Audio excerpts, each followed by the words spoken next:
Yung 4 PAs po, pinanganak because of our housing backlog. And it is the promise of our President, Ferdinand Bongbong Marcos, to address it. And to give a chance to all our fellow Filipinos na wala pong bahay, na magkaroon ng chance or opportunity to own a house they can call home.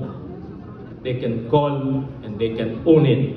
Hindi lang po yung mga rental at a very affordable price.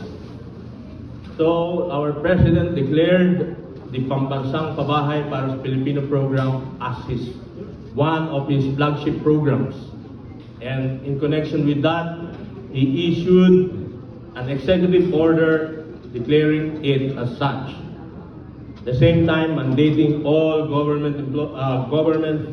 national government agencies and instrumentalities to inventory government-owned lands suitable for housing.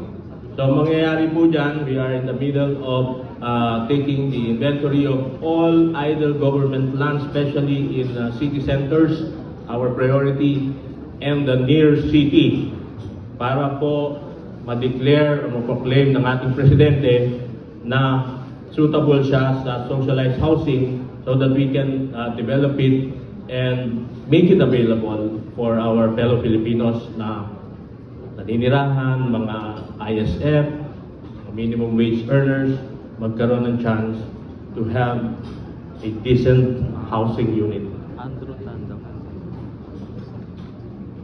Sino po yung mga importanteng stakeholders dito? Siyempre, unang-una yung DSUD, yung department namin, because we will be acting like consolidators. Alam ko marami dito consolidator. You have manifested that since the day we assumed in 2022. Pakiusap lang po ni Secretary Jelly, sana maramdaman na namin yung support. Kailangan na namin ng developers who will actually participate